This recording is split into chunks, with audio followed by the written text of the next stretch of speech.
തിരുവനന്തപുരം ചെങ്കൽ government UP. സ്കൂളിൽ 7ാം ക്ലാസ്സുകാരിക്ക് പാമ്പ് കടിയേറ്റ സംഭവത്തിൽ വിദ്യാഭ്യാസ മന്ത്രി വി ശിവൻകുട്ടി റിപ്പോർട്ട് തേടി. പൊതുവിദ്യാഭ്യാസ ഡയറക്ടർക്കാണ് നിർദ്ദേശം നൽകിയത്. തിരുവനന്തപുരം മെഡിക്കൽ കോളേജിൽ ചികിത്സയിൽ കഴിയുന്ന കുട്ടിയുടെ ആരോഗ്യനില തൃപ്തികരമാണ്.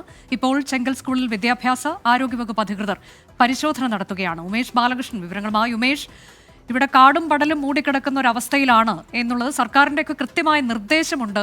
കാട് വെട്ടി തെളിച്ചിടണം എന്നുള്ളത്, അതൊന്നും ഇവിടെ പാലിക്കപ്പെട്ടിട്ടില്ല എന്നതല്ലേ? ഇപ്പോൾ ഈ പരിശോധന എങ്ങനെയാണ്? തീർച്ചയായും അനുജ, നമ്മൾ ഈ ദൃശ്യങ്ങളിൽ കാണുമ്പോൾ തന്നെ നമുക്കത് വ്യക്തമാണ്. അതായത് ഇതാണ് ആ സ്കൂളിന്റെ പരിസരം. ഇതിന് തൊട്ടപ്പുറത്തൊരു ക്ലാസ് റൂമിൽ വെച്ചായിരുന്നു കുട്ടിക്ക് പാമ്പ് കടിയേറ്റത്. പക്ഷേ ഈ ദൃശ്യങ്ങളിൽ നമുക്ക് കാണാം പൂർണ്ണമായി കാട് മൂടിക്കിടക്കുന്ന ഒരു അവസ്ഥയിൽ തന്നെയാണ്. കൃത്യമായി കാടും പടലും ഒന്നും വെട്ടിക്കളയാതെ, അത് കൃത്യമായി വെട്ടിക്കളയണം എന്നുള്ള വിദ്യാഭ്യാസ വകുപ്പിന്റെ സർക്കുലറുണ്ട്. ആ സർക്കുലർ പോലും പാലിക്കാതെ ഈ കാട് പടർന്ന് പന്തലിച്ച അവസ്ഥയിൽ തന്നെയാണ്. ഇതിന്റെ പിറകുഭാഗം അതിനേക്കാൾ ഭീകരമാണ്. അതായത് ഒരു വലിയ കാടിന് നടുവിൽ ഒരു 2 കെട്ടിടം ഇരിക്കുന്ന അവസ്ഥയിലാണ് പുറത്തുനിന്ന് നോക്കിക്കഴിഞ്ഞാൽ നമുക്ക് ദൃശ്യങ്ങളിൽ കാണാൻ കഴിയുന്നത്. എന്തായാലും വിദ്യാഭ്യാസ വകുപ്പ് ഇപ്പോൾ നെയ്യാറ്റിൻകര DEO-യുടെ നേതൃത്വത്തിലാണ് ഇപ്പോൾ പരിശോധന നടത്തുന്നത്. അദ്ദേഹം ഈ പാമ്പ് കടി ഏറ്റ ആ ക്ലാസ് റൂം അടക്കം പരിശോധിച്ചു. ഇപ്പോൾ അദ്ദേഹം തുടർ ക്ലാസ് റൂമും വരാന്തകളും എല്ലാം പരിശോധിക്കുകയാണ്. ആരോഗ്യവകുപ്പ് അധികൃതർ അല്പം മുൻപ് പരിശോധന പൂർത്തിയാക്കി പോയിട്ടുണ്ട്. ഇവിടെ നിന്ന് അല്പസമയത്തിനകം തന്നെ ഇറങ്ങിയിട്ടുണ്ട്. എന്തായാലും പ്രാഥമികമായി തന്നെ ഇതൊരു സിംഗിൾ മാനേജ്മെന്റ് എയ്ഡഡ് സ്കൂളാണ്.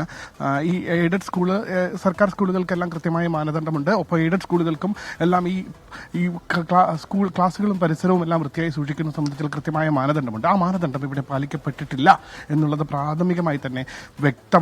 എന്തായാലും പരിശോധന പൂർത്തിയാക്കിയ ശേഷം വിദ്യാഭ്യാസ വകുപ്പ് ഡയറക്ടറാണ് ഇതുമായി ബന്ധപ്പെട്ട റിപ്പോർട്ട് ആവശ്യപ്പെട്ടിട്ടുള്ളത്. റിപ്പോർട്ട് തേടിയിട്ടുണ്ട്. ആ റിപ്പോർട്ട് വേഗത്തിൽ നൽകാനുള്ള നിർദ്ദേശമാണ് വിദ്യാഭ്യാസ വകുപ്പ് ഡയറക്ടറോട് നിർദ്ദേശിച്ചിരിക്കുന്നത്. എന്തായാലും പരിശോധന പൂർത്തിയാക്കി എന്ന് വേണം മനസ്സിലാക്കാൻ. നിലവിൽ സർ പ്രതികരിക്കാൻ എന്താണ് ഒരു പരിശോധനയുടെ പ്രാഥമിക നിഗമനം? നമ്മൾ പരിശോധിച്ച അവിടെ ക്ലാസ് റൂമിലാണ് മറ്റേ ഇത് ആയതെന്നാണ് പറയുന്നത്. അപ്പോൾ ഈ കാടുകളെല്ലാം ഉണ്ട്, പുറത്ത് ഈ പാമ്പിന് താമസിക്കുന്ന പോലത്തെ സ്ഥലങ്ങൾ ഉണ്ടെന്നാണ് കണ്ടെത്തിയത്. അവിടെ ഇത് പിന്നെ അധികം സ്ഥലമുണ്ട് ഈ സ്കൂളിന്. കുറച്ച് കുട്ടികളാണ്, 51 കുട്ടികളെന്തോ പഠിക്കുന്ന സ്കൂളാണ്.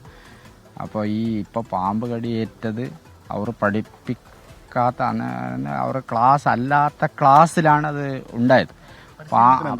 അതാണ് പരിശീലനം കഴിയുമ്പോൾ ഇങ്ങനെ കൂട്ടത്തിലുള്ള ഒരു കുട്ടിക്ക് പാമ്പ് കടി ഏറ്റതാണെന്നാണ് മനസ്സിലാകുന്നത്. നമ്മൾ റിപ്പോർട്ട് എടുക്കാം.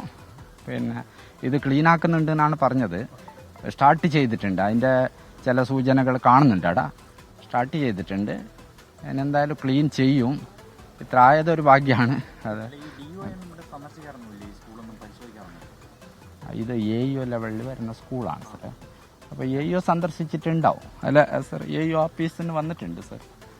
ഉണ്ട്, സർക്കുലർ ഇല്ല ഇത്തരത്തിൽ ക്ലാസുകൾ ഉണ്ടായിരുന്നു. സർക്കുലർ ഉണ്ടായിരുന്നു.